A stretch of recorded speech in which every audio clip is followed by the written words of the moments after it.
Hello everybody, this is Antonio Wolf, continuing the trial, chapter 4. For those of you who, for whatever reason, have found this and are starting with this video, here is what I hope catches your attention.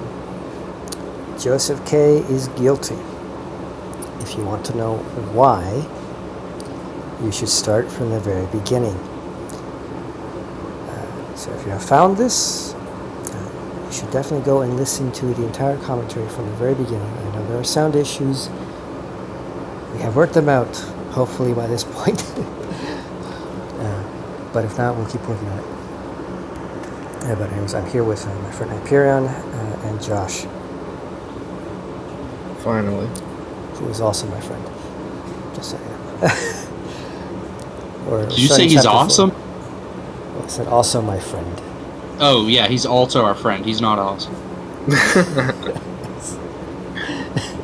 I'm awesome in the literal sense. You're full of awe of us. No, other way around. Alright. I'm terrifying. That's No, terrible. I'm guilty. I'm Josh LK. Yeah, I am terrible. I'm terrifying. Yeah. We should read that. Well, there's some quotes from Shelley about that, but anyways, that's going to go on too much of a tangent. Chapter 4. So far, so good. If you want to know what's happened before this, well, read the book. And if you don't want to read the book, then listen to me read the book. But I warn you, I'm not the best reader. And I have not edited these for the best listening, so forgive me for being a bit dyslexic. I can't help that, and for me to fix that, at least in post-editing, requires more time than I have any care to give to. Deal with it. This is free. Chapter 4. Miss Bernster's Friend. For some time after this, Kay found it impossible to exchange even just a few words with Miss Bernster. He tried to reach her in many and various ways, but she always found a way to avoid it. He would come straight home from the office, remain in her room without the light on, and sit on the sofa with nothing more to distract him than keeping watch on the empty hallway. If the maid went by and closed the door of the apparently empty room, he would get up after a while and open it again. He got up an hour earlier than usual in the morning so that he might perhaps find Miss Bernster alone as she went to the office. But none of these efforts brought any success.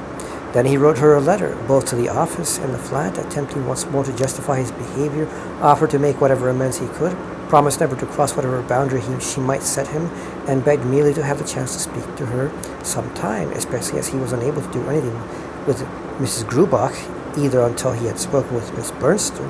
He finally informed her that the following Sunday he would stay in his room all day, waiting for a sign from her that there was some hope of his request being fulfilled, or at least that she would explain to him why she could not fulfill it, even though he had promised to observe whatever stipulation he might make. The letters were not returned, but there was no answer either.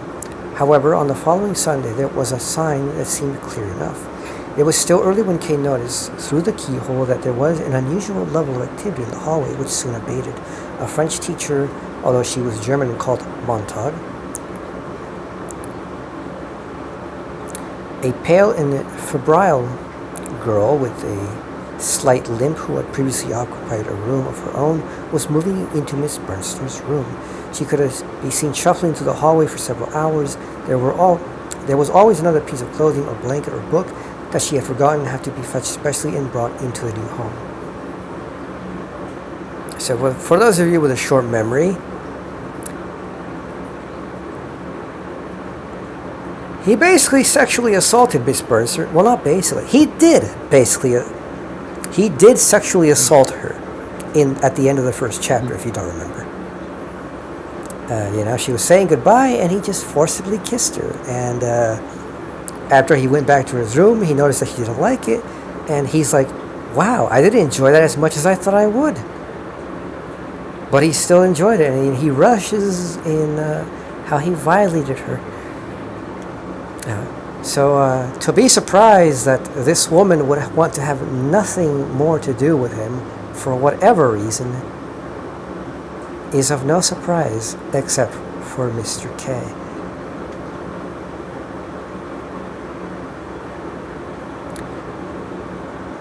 When Mrs. Grubach brought Kay his breakfast, ever since the time when she had made Kay so cross she didn't trust the maid to do the slightest job, he had no choice but to speak to her for the first time in 5 days.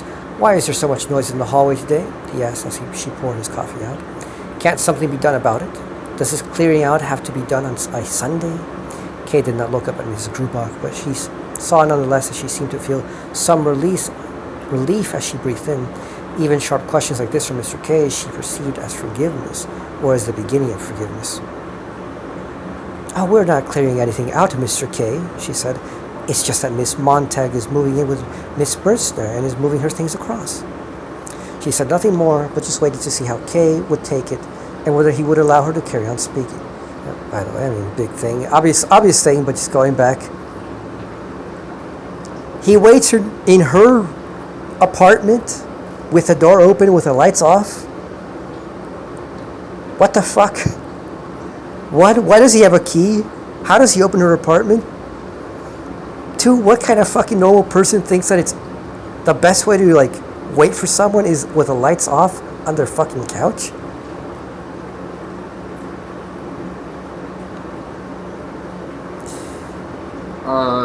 That's the bureaucracy's fault, AW. It's really the bureaucracy which is being so horrible in this novel. Innocent K is being persecuted by them. They told him to sit in their room with the lights off. You will notice in episodes 1 through 3, or chapters 1 through 3, I was the sarcastic one, but it was only because Josh wasn't here to do that. Tis good. Anyways, totally not a creep. Totally not rapey vibes. Continuing, when Mrs. Grubach brought Kay's breakfast, blah, blah, blah. Okay, we were halfway through that. Notice again, like, she didn't do anything to him. The last time we even heard anything from Mrs. Grubach was in chapter 1, where she's like, I heard they came in, I heard a little bit what they said, I talked to the guards a little bit, they told me a little bit what was going on. It's about your happiness, so, she's like, please don't take it too hard, Mr. K. And he's like, why should I take it too hard? And she's like, it's the kind of stuff that I know it's complicated, but stuff, I understand, you don't need to understand. In chapter 1, he was told 2 things of importance regarding the nature of the trial. One was by the investigator who came in because he requested it, who told him, stop worrying about the process and the conclusions of the process, worry more about yourself. Just an implication that it has to do with who he is. Second, Miss Grubach tells him it's about his happiness. That's what they told her. And she's like, well, that's important to me. She shows she cares. And here we find out he hasn't talked to her in like a week. One, he was cross with her, which he was a fucking typical dick, because he's been a dick to everybody so far. She did nothing to him. Why would he be a dick to her? Other than he's just randomly a dick to people. So he hasn't talked to her, and finally he talks to her after what he says. For the first time in 5 days, he had no choice but to speak to her. One, he got so mad at her that, apparently complained about the maid, about, not getting his breakfast. So now she does it herself to make sure that, he's not angered. So she's trying to please him. And after 5 days, he finally decides that he has no choice but to talk to her. Not because he wants to talk to her, but he has no choice but to talk to her. And, then she's finally calmed down. She's like, oh, thank God, he's less mad at me now. He's at least talking to me. Yes. Wonderful guy. And then complains about somebody moving in. It's like, can't they move until other day? What the fuck is your problem, man? So, see, this woman's moving in with Miss Bernster. So she said anything more, but just waited to see how Kay would take it and whether he would allow her to carry on speaking. But Kay kept her in uncertainty. took the spoon and passively stirred his coffee while he remained silent. Then he looked up at her and said, "What about the suspicions you had earlier about Miss Bernster? Have you given them up?" "Mr. K," called Mrs. Grubach, who had been waiting for this very question as she put her hands together and held them out towards him. "I just made a chance remark, and you took it so badly. I didn't have the slightest intention of offending anyone, not you or anyone else.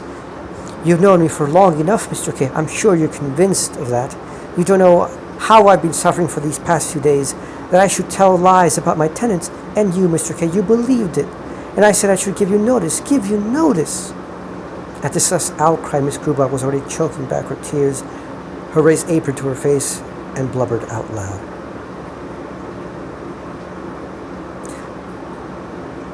"Oh, don't cry, Mrs. Grubach," said Kay. Looking out the window, he was thinking only of Miss Bernster and how she was accepting an unknown girl into her room. "Now don't cry," he said again as he turned his look back into the room where Mrs. Grubach was still crying. "I meant no harm either when I said that. It was simply a misunderstanding between us. That could happen between old friends sometimes." Mrs. Grubach pulled her apron down to below her eyes to see whether Kay really was attempting a reconciliation. "Well, yes, that's how it is," said Kay, and as Mrs. Grubach's behavior indicated the captain had said nothing he dared to add. "Do you really think, then, that I'd want to make an enemy of you for the sake of a girl we hardly know?" "Yes, you're quite right, Mr. Kay," said Mrs. Grubach, and then, to her misfortune, as soon as she felt just a little freer to speak, she added something rather inept. I kept asking myself why it was that Mr. K took such an interest in Miss Bernster.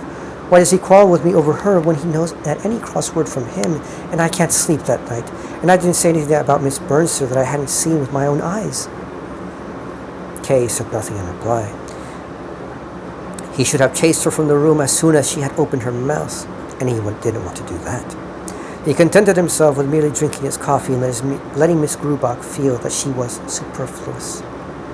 Outside, the dragging steps of Miss Montag could still be heard as she went from one side of the hallway to the other. "Do you hear that?" asked Kay, pointing his hand at the door.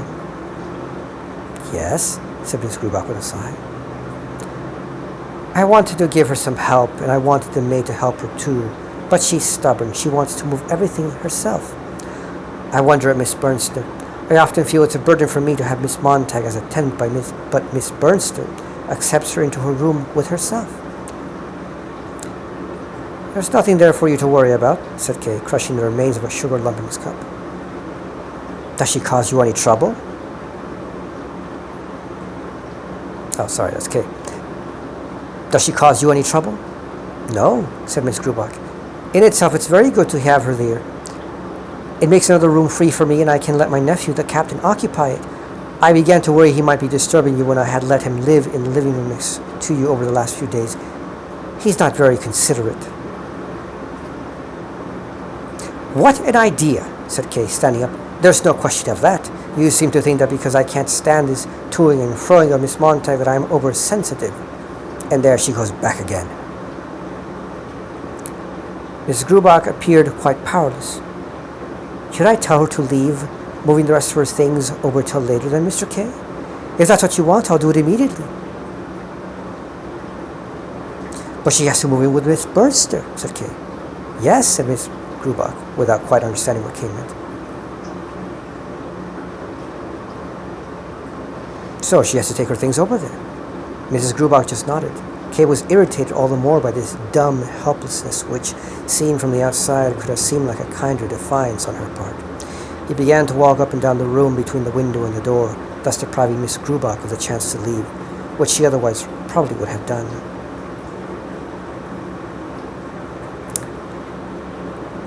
Not much else to say other than, yet again, Kay being Kay. He's an asshole.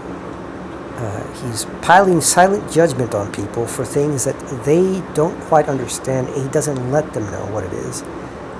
In Chapter 2, it's intimated quite a few parts explicitly that he's piling judgment, that he holds people to be guilty of something, of offending him in some way, which he doesn't let them know about, but which he then acts upon without telling them. He judges them and executes a judgment upon them without letting them know of what they are supposedly guilty of. And in here, he's making Mrs. Grubach clearly uncomfortable on purpose. Kind of putting her in a double bind. Saying, oh, everything's fine, I forgive you, it's all in the past. But clearly not letting things go. And the moment she says anything that triggers him, he goes back into this judgmental mode. And she can tell, and so she kind of gets frozen a little bit. It's like, what do I do with this guy? How do I respond to this guy? Because she cares about him, she likes him. I don't know why. It's one of those situations of where older people, for some reason, like you and think highly of you despite the fact that you're a piece of shit and have never done anything nice for them. I mean, I've known some people like that.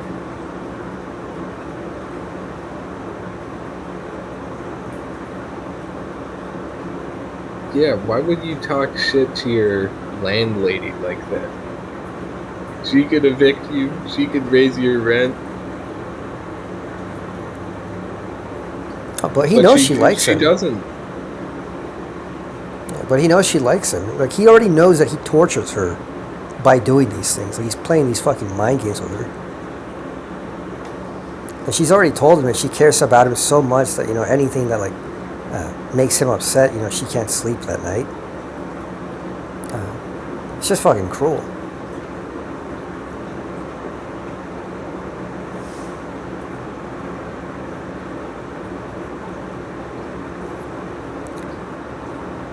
So just as Kay once more reached the door, someone knocked at it. It was the maid to say that Miss Montag would like to have a few words with Mr. Kay, and therefore requested that he come to the dining room where she was waiting for him. Kay heard the maid out thoughtfully, and then looked back at the shocked Miss Grubach in a way that was almost contemptuous. His look seemed to be saying that Kay had been expecting this invitation from Miss Montag for a long time, and that it was a confirmation of the suffering he had been made to endure that Sunday morning from Mrs. Grubach's tenants. He sent the maid back with the reply that he was on his way. Then he went to the wardrobe to change his coat, and in answer to Mrs. Grubach's gentle whining about the nuisance Miss Montag was causing, merely asked her to clear away the breakfast things. "But you've hardly touched it," said Mrs. Grubach. "Oh, just take it away," shouted Kay. It seemed to him that Miss Montag was mixed up in everything and made it repulsive to him. As he went through the hallway, he looked at the closed door of Miss Bernstein's room. But it wasn't there that he was invited, but the dining room, to which he yanked the door open without knocking. Just another thing going back. Miss Montag is moving in with Miss Bernster, which clears up a room so that, what is it, her nephew, is it? I forget what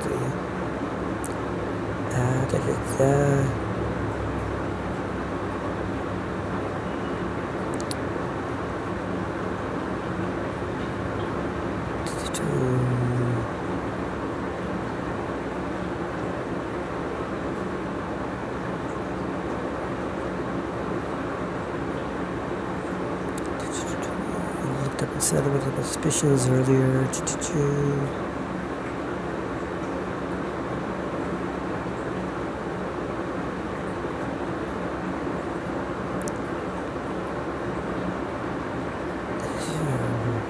Where is this?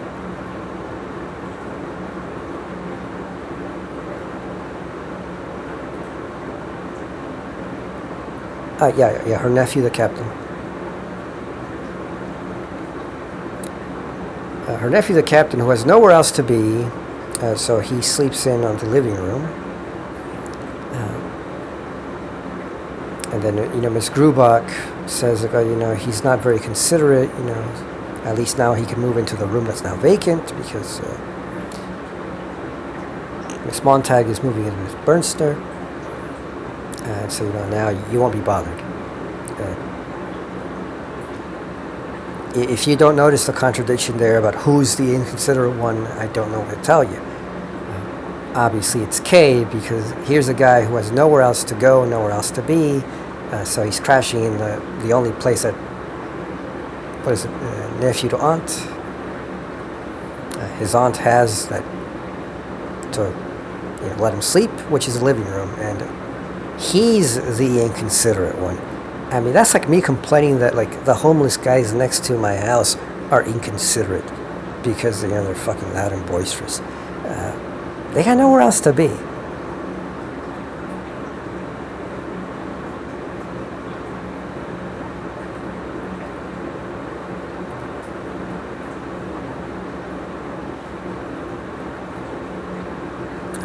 Where was I?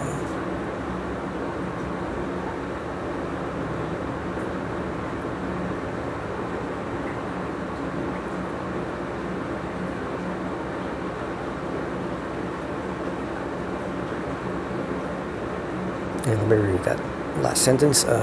As he went through the hallway, he looked at the closed door of Miss Bernster's room, but it wasn't there that he was invited, but the dining room, to which he yanked the door open without knocking. So, there you go. Inconsiderate. Just goes into people's private spaces, doesn't care about them. The room was long but narrow with one window.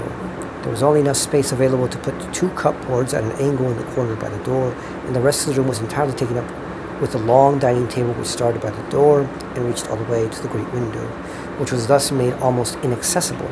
The table was already laid for a large number of people, as on Sundays almost all the tenants ate their dinner here at midday.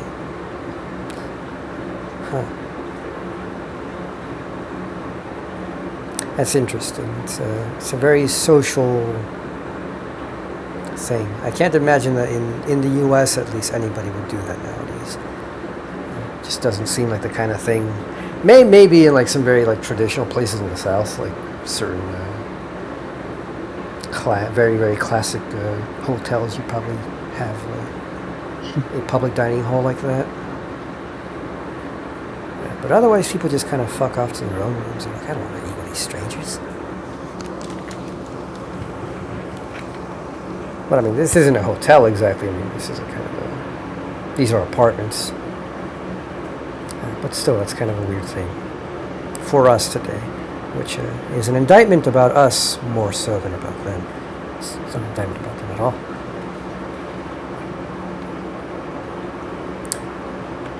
When Kay entered, Miss Montag came towards him from the window along one side of the table. They greeted each other in silence. Then Miss Montag, her head unusually erect as always, said, "She's French, but I'm not going to try to make a French accent. It's too much." I thought she isn't French. She's just a French teacher. Like she's German. Well, she has a German name, but it says she was French. Where does it say? A French teacher, although she was German. Ah, okay, yeah, you're right. You can do the German accent, though. And I'm not even going to try. Should do that for all the characters. So then Miss Montag... No, I'm not going to. Then Miss Montag, her head unusually erect as always, said, "I'm not sure whether you know me." Kay looked at her with a frown. "Of course I do," he said. "You've been living here with Mrs. Grubach for quite some time now. But I get the impression you don't pay much attention to what's going on in the lodging house," said Miss Montag. "No," said Kay. "Would you not like to sit down?" said Miss Montag. In silence, the two of them drew chairs out from the farthest end of the table and sat down facing each other. But Miss Montag stood straight up again as she had left her handbag on the windowsill and went to fetch it. She shuffled down the whole length of the room. When she came back, the handbag lightly swinging, she said,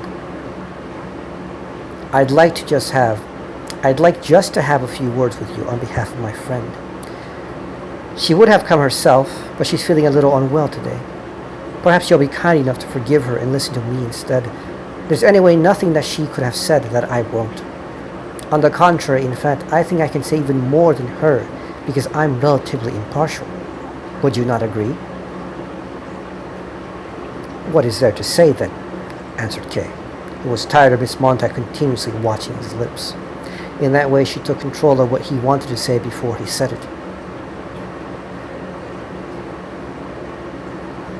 Miss Bernster clearly refuses to grant me the personal meeting that I asked her for? That's how it is, said Miss Montag.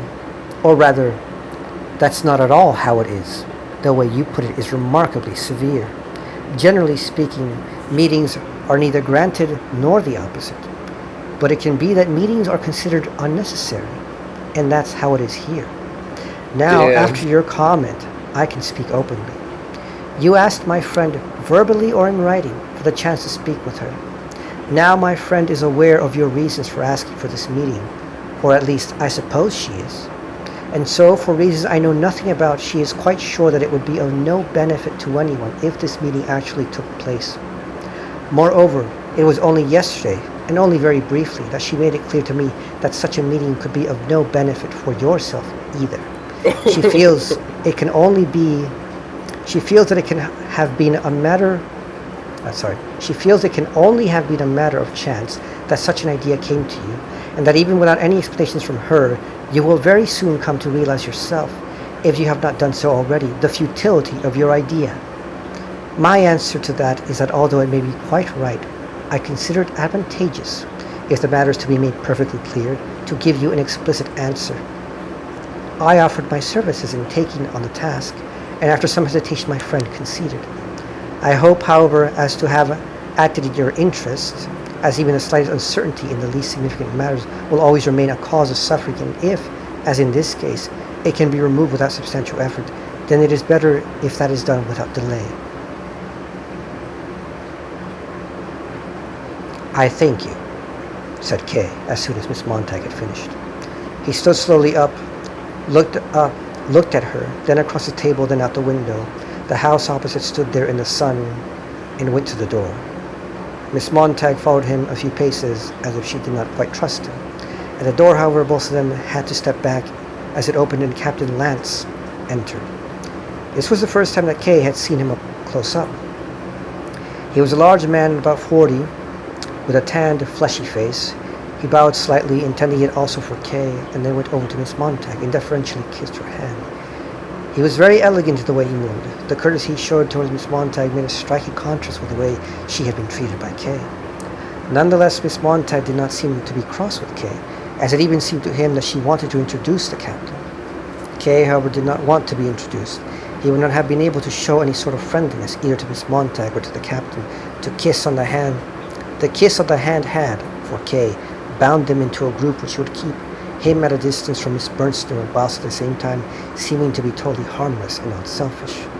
Kay thought, however, that he saw more than that, and he thought he also saw that Miss Montag had chosen a means of doing it.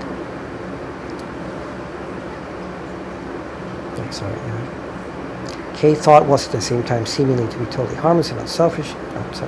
Kay thought, however, that he saw more.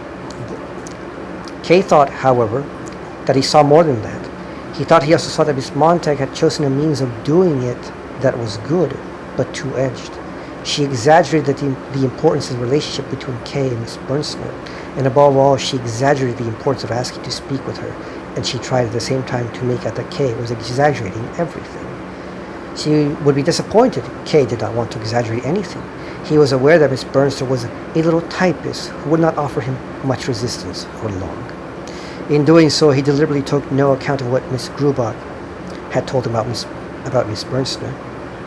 All these things were going through his mind as he left the room with hardly a polite word. He wanted to go straight to his room, but a little laugh from Miss Montag that he heard from the dining room behind him brought him to the idea that he might prepare a surprise for the two of them, the captain and Miss Montag. He looked around and listened to find out if there might be any disturbance from any of the surrounding rooms. Everywhere was quiet. The only thing to be heard was the conversation from the dining room and Mrs. Grubach's voice from the passage leading to the kitchen. This seemed an opportune time. Kay went to Miss Bernster's room and knocked gently. There was no sound, so he knocked again, but there was still no answer in reply. Was she asleep? Or was she really unwell? Or was she just pretending, as she realized it could only be Kay knocking so gently? Kay assumed she was pretending and knocked harder. Eventually, when the knocking brought no result, he carefully opened the door with a sense of doing something that was not only improper, but also pointless. In the room, there was no one. What's more, it looked hardly at all like the room Kay had known before. Against the wall, there were now two beds behind one another. There were clothes piled up on 3 chairs near the door. A wardrobe stood open. Miss Bernster must have gone out while Miss Montag was speaking to him in the dining room. Kay was not greatly bothered by this. He had hardly expected to be able to find Miss Bernster so easily, and had made his attempt for little more reason than to spite Miss Montag. But that made it all the more embarrassing for him when, as he was closing the door again, he saw Miss Montag and the captain talking in the open doorway of the dining room. They had probably been standing there forever. They had probably been standing there ever since Kay had opened the door. They avoided seeming to observe Kay, but chatted lightly and followed his movements with glances, the absent-minded glances to the side, such as you make during a conversation. But these glances were heavy for Kay, and he rushed alongside the wall into his own room.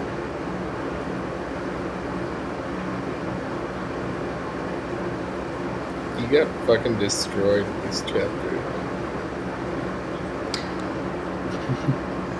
Yeah, good chapter.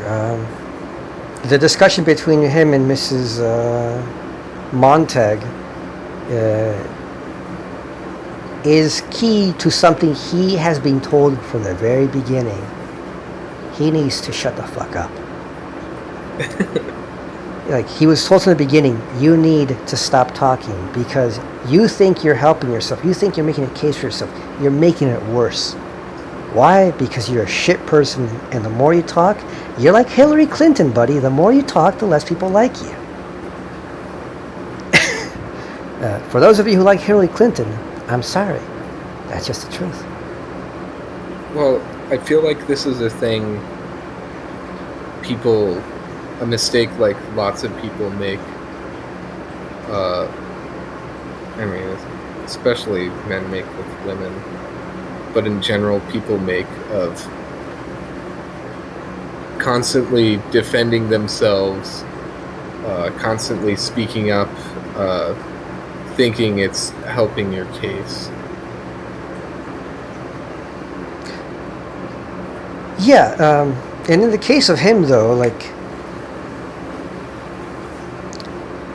the way he defends himself is so obviously not a defense. Like his defenses are always attacks on other people, and he knows this is the case. He comments on his own actions all the time. Like, how many times in this chapter has he commented on how he knows that he's doing things to hurt people, that he wants to hurt people, that he wants to get back at them. That's all he wants.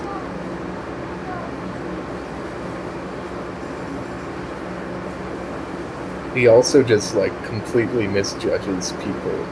He's like, oh, Miss Bernster will have no resistance. Yeah, he says she's just a little typist, she won't resist me for very long. Yeah, despite the fact that she's been ignoring him this entire time, and he's the one losing his fucking head. And even when he was in her room, first chapter? Yeah, it was the first chapter. She was doing a lot of fucking resisting. Yeah, she laughed at him. She mocked him she told him he was being completely unreasonable. He was making a mountain out of a molehill. But he doesn't pay attention to that. So at least in what she said, it's entirely true. It's the truth of what he's doing. All the things that he does, his defenses are not defenses. They're not proper apologies. Nobody accepts them. Everybody sees them for what they are. Everybody knows he's a selfish prick. And Miss Montag hasn't even been told what it is that he did, but she's like, I can tell from what Miss Bernster has already told me. That this is hopeless. That that the desire for to be heard, the desire to have a conversation, will go nowhere, because we already know what kind of person you are. And this is a standpoint the court itself has already stated. They don't need him to give any further depositions. They don't need to hear him. They've gotten enough. They know what kind of person he is. The more he talks, the worse it is. The way she delivered it was so brutal, too. It was incredible. He's like, there's no reason a meeting's even necessary. Like, we know what's going to happen. It's not advantageous for her, first of all, but then it's probably not even going to be advantageous for you. Yes, this is another thing. Pierre and I have been pointing out constantly, the court is on his side. The court is not there to condemn him. The court has been helping him so much, and he just keeps digging himself deeper. These people, they're like, we could give you an audience, and because he's like, what is it they say?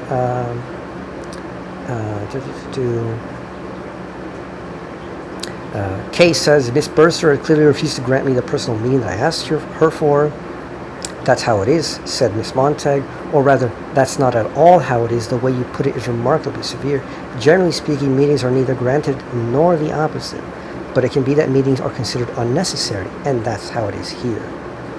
Now, after your comment, I can speak openly. You asked my friend verbally or in writing for the chance to speak with her. Now my friend is aware of your reasons for asking for this meeting, or at least I suppose she is, and so for reasons I know nothing about, she's quite sure that it would be of no benefit to anyone if this meeting actually took place. Moreover, it was only yesterday, and only very briefly, that she made it clear to me that such a meeting could be of no benefit for yourself either. She feels that it could only have been a matter of chance that such an idea came to you, and that even without any explanation from her, you will very soon come to realize yourself, if you have not come so already, the futility of your idea. So, it's not simply like, oh, I don't want to hear you. It's also a case of I know it's pointless to hear you, and I know that if I listen to you, you're only going to make things worse for yourself, not for me. I can listen to you and dismiss you and be along, but you're going to make things worse for yourself. And this is why the court says, well, you've given up your right to be heard, and he's been told twice, because in chapter 2, when he meets a student with a woman who's the usher's wife, this student also says, in chapter 1 he was told, shut up, you shouldn't talk so much. Everything you said we could already tell from what little you actually do. So we can already tell from your actions everything you've told us, so you're being superfluous. In the second chapter he's told that by the student that it was a bad idea, and that he disagrees with the judge in charge of the case, that Kay should have been allowed to walk free, that he should have been put on house arrest, because to let Kay go free is to let Kay dig himself deeper. And the court is not there to condemn you. And this is the third time he's been told, you need to shut the fuck up because you are not helping your case.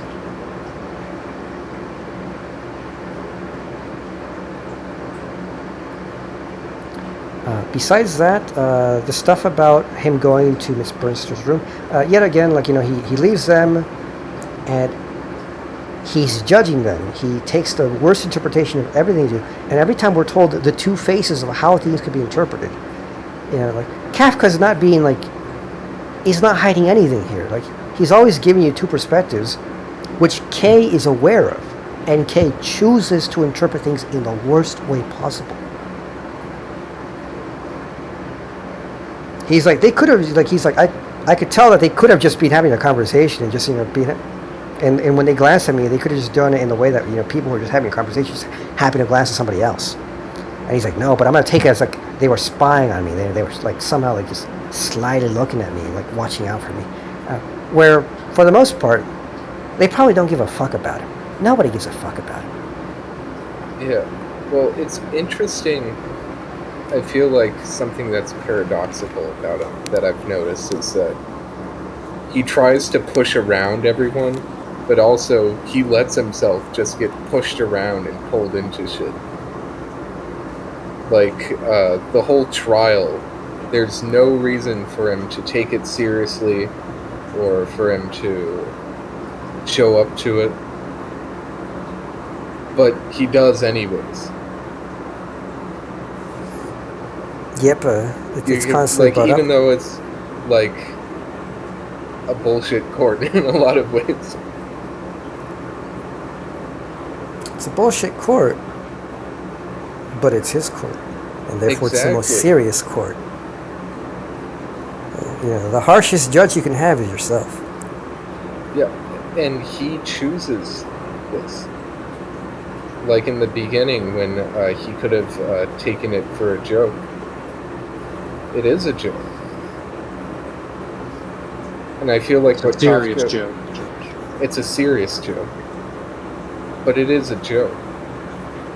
Like, I think, and at least my interpretation when I've been thinking about it, of what Kafka's getting at there, with the possibility that Kay could have just taken it for some practical joke, is sort of the, I mean, you've talked about this a lot, AW, some of your blogs, but just the cosmic perspective of understanding, like, once you understand the absolute truth, once you understand the necessity in everything, sometimes it's easy just to, and not from a nihilistic way, but it is easy to laugh at everything and understand that, like, oh, all this pain, all this suffering, as bad as it seems, is only temporary.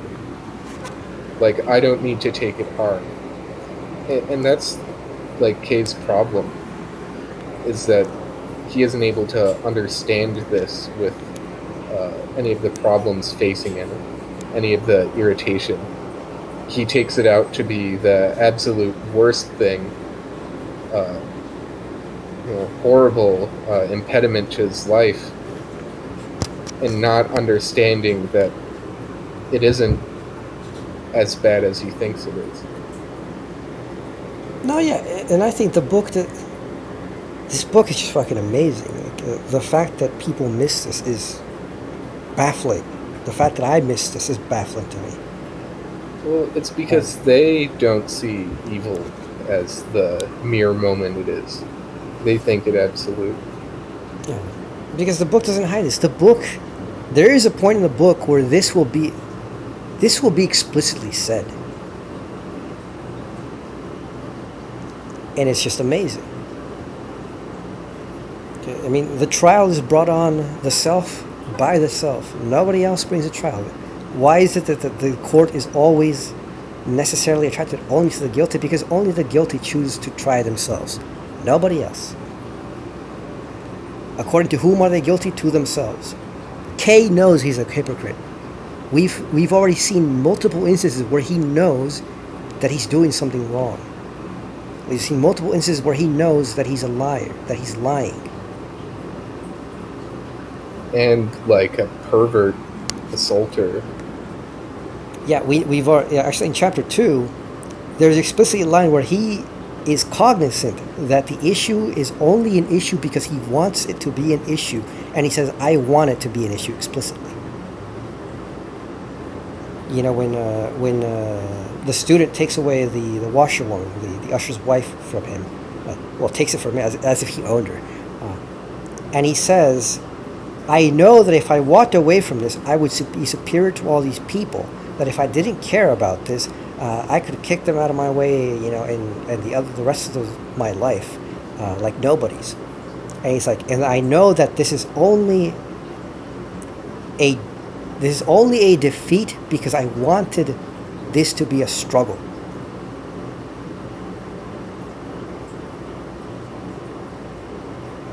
And this is not the only place where he's going to be cognizant that whatever problems he's facing are problems he has brought upon himself. When you're referring to a moment later in which this becomes clear, are you talking about Fordham Gazettes?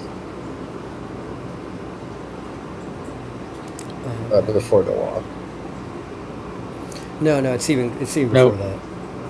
Oh, okay. Actually, other characters will comment on this. Like, this book, it's an open book. It's amazing. Yeah. No, because, like, I mean, I told you with Before the Law, like, everyone I spoke to about it, well, most of the people, just did not have the right interpretation. It's not an interpretation. What was the common interpretation? Yeah. Well, the common interpretation of that section was like, he's this man of the country, he's being deprived of his access of the law. And this is like commenting on poor illiterate people who aren't allowed to know what the law is, and it's like the state is mistreating them so much. Complete idiots. They're not understanding that it's his fucking fault. Yeah, complete idiots. By the way, Yeah. I have to say I do disagree. Like this is one thing I will disagree with the book, because in this book, the chapter on Before the Law has an explicit commentary going over all these obvious mistakes people make. Right. Like or Kafka literally explains to you why you should not be so confident in those readings. And I don't think it negatively impacts anybody's deep understanding of it to have that. But it was clearly a hedge against people who would misunderstand it, and people still misunderstood it. Yep. And I think it would have just been best had he just left it at the pure parable, added some very minor glossing commentary, and moved on.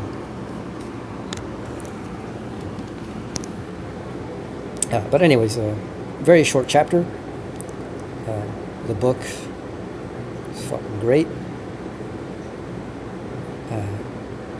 Don't know what else is there to say. Yes.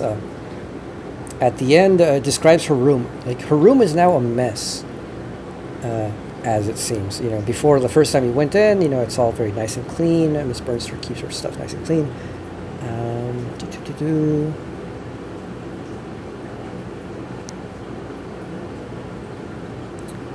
What is it?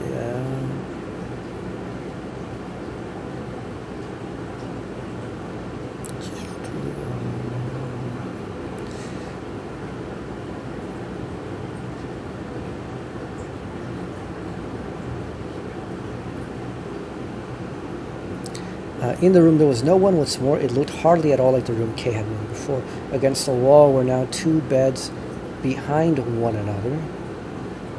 It's a weird arrangement, because it means somebody has to crawl over one of the beds. There were clothes piled up on two chairs near the door. A wardrobe stood open. Miss Bernster must have gone out while Miss Montag was speaking to him in the dining room. Kay was not really bothered by this, but he had hardly expected. So her room was a mess. Partly the obvious. Miss Montag is moving in. You wouldn't expect things to be complete and tidy on a moving day. But also, Miss Bernster was there, and she kept her stuff very tidy before.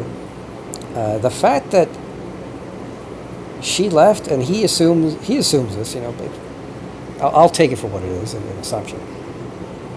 That she was there, and that she must have noticed that he was there, and that when Miss Montag was talking to her, and she had left in the middle.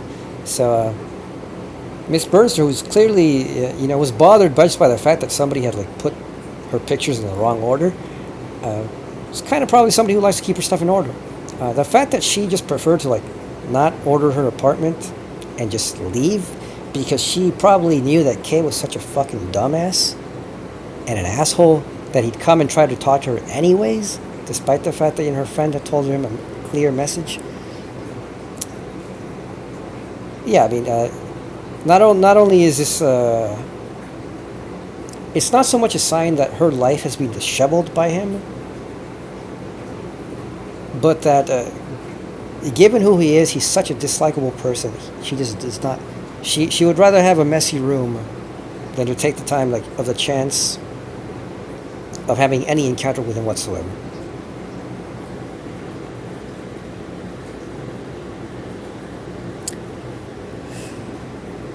Pretty telling. But anyways, alright, so that's the end of the chapter. For those of you listening, hope you enjoyed it. Hope you are learning something. Hope you aren't like next Kay. time. Well, unfortunately, at some point in our lives, we're all like Kay. We all have to be Kay. To some extent, we always all are Kay, unfortunately. Yeah, I certainly have been. I certainly am, to a certain extent. Not that I am an asshole. I mean, I know people have told me that. I try not to be. Just I don't forcibly kiss women. Yeah, I definitely don't rape women or sexually harass them. But I can be a tough personality to deal with. At least that's what some people have told me. People who get to know me, they're like, oh, well, AW's kind of all right. Once you get to know him, it's kind of just like off-putting at the beginning. I don't know why. It's not that I try to be, but I understand. I'm the opposite. People seem to really like me until they get to know me. What I see That's myself just a most joke. like K as is that I recognize the stuff in my life where I know it's stuff that it's problems I have brought upon myself, and that they're only problems because I make them problems. And I think that's probably one of the most difficult things for people to own up to, and it's one of the most difficult things for us to fix. Because it not only requires acknowledging responsibility, but it requires that we realize that we're the only one who can actually fix it, and so you are the only one who can engage the process that fixes it. And there are consequences to undo the problems that you have made. They're not always pleasant to undo, and they will never necessarily be undone in a way that's favorable to you. But there is something that it takes. It's certainly something that I think not just myself, but everyone to some extent struggles. Some people more than others. So it's a good reflective story. But anyways, see you next time.